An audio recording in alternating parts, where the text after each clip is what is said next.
Hôm nay, chúng ta hãy cùng nhau tìm hiểu chi tiết đá Vành Khăn mà Trung Quốc đã chiếm đóng trái phép của Việt Nam. Đá Vành Khăn nằm ở tọa độ 9 độ 55 phút độ Vĩ Bắc và 115 độ 32 phút độ Kinh Đông.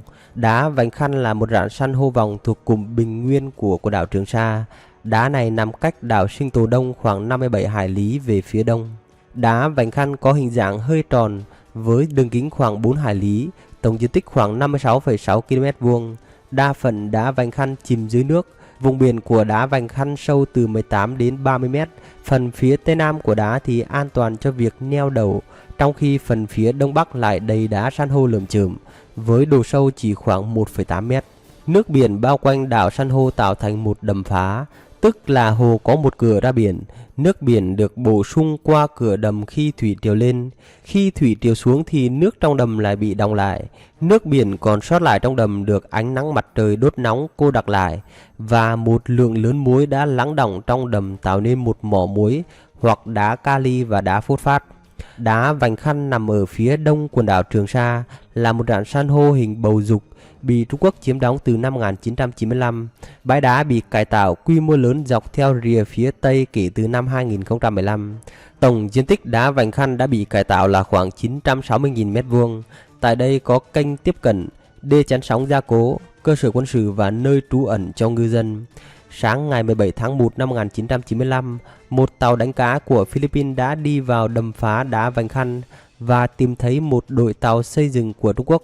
Đến ngày 2 tháng 2 năm 1995, Philippines đã điều một tàu tuần tra và một máy bay trinh sát OV-10 Mustang mang số hiệu CSZ-11 đến vùng biển đá Vành Khăn. Kể từ đó, khi tình hình trở nên căng thẳng, tàu kiểm ngư được lệnh ở lại và bảo vệ bãi đá ngầm trong vòng 75 ngày. Ngày 23 tháng 3 năm 1995, Philippines đã phá hủy các biển báo do Trung Quốc dựng lên trên đá Vành Khăn. Ngày 13 tháng 5 năm 1995, chính phủ Philippines tổ chức cho 38 nhà báo trong và ngoài nước. Họ được tàu và trực thăng chở đến đá Vành Khăn để tác nghiệp, nhưng cuối cùng đã thất bại dưới sự đánh chặn của tàu kiểm ngư Trung Quốc. Từ nửa cuối năm 1998 đến đầu năm 1999, Trung Quốc đã xây dựng 4 tòa nhà 3 tầng bằng kết cấu bê tông cốt thép trên đá Vành Khăn. Ngày 24 tháng 7 năm 2012, Trung Quốc lập cái gọi là thành phố Tam Sa, trực thuộc tỉnh Hải Nam Trung Quốc, nhằm quản lý các đảo ở quần đảo Hoàng Sa và quần đảo Trường Sa thuộc chủ quyền của Việt Nam. Vào tháng 3 năm 2011, nhà mạng China Mobile chi nhánh Hải Nam đã khai trương dịch vụ liên lạc di động trên đá Vành Khăn. Ngày 24 tháng 7 năm 2012, Trung Quốc đã lập cái gọi là thành phố Tam Sa, trực thuộc tỉnh Hải Nam Trung Quốc, nhằm quản lý các đảo ở quần đảo Hoàng Sa và quần đảo Trường Sa thuộc chủ quyền của Việt Nam. Ngày 25 tháng 1 năm 2015, trang web thương mại bản đồ độ phân giải cao Digital Global đã cập nhật các bức ảnh vệ tinh cho thấy Trung Quốc đã bắt đầu các dự án thổi cát, cải tạo và xây dựng trên đá Vành Khăn. Vào ngày 5 tháng 2 năm 2015, Philippines đã cáo buộc Trung Quốc thực hiện các hoạt động nạo vét xung quanh đá Vành Khăn.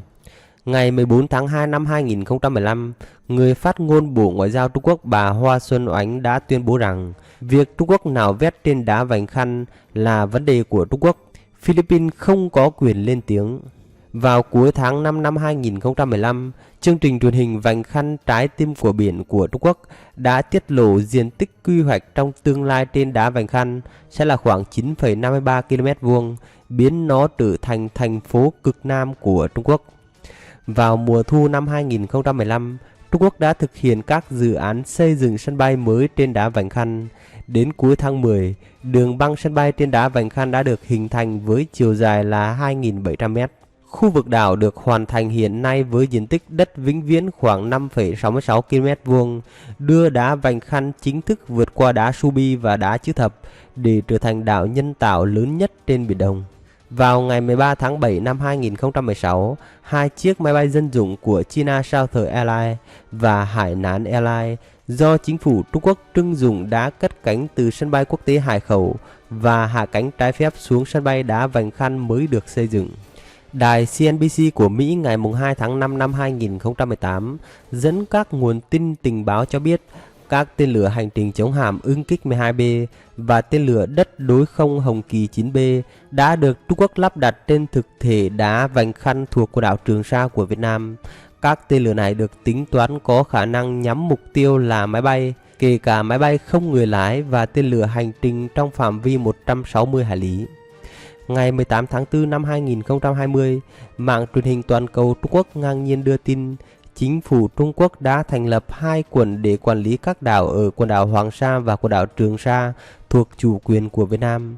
2 quần này trực thuộc cái gọi là thành phố Tam Sa mà Trung Quốc đã dựng lên vào năm 2012. Năm 2021, trong lúc thế giới đang chiến đấu với đại dịch Covid-19, Trung Quốc được cho là đã bí mật xây dựng trái phép nhiều cấu trúc mới trên đá Vành Khăn thuộc quần đảo Trường Sa của Việt Nam. Các cơ sở radar mới dường như đang trong giai đoạn hoàn thiện. Trong khi đó, các trang thiết bị xây dựng và các doanh trại đã được chuyển đi, còn một số khu vực có thể đang được dọn dẹp để xây dựng những công trình mới. Chương trình của chúng tôi đến đây xin tạm dừng. Hẹn gặp lại quý vị và các bạn trong các chương trình tiếp theo.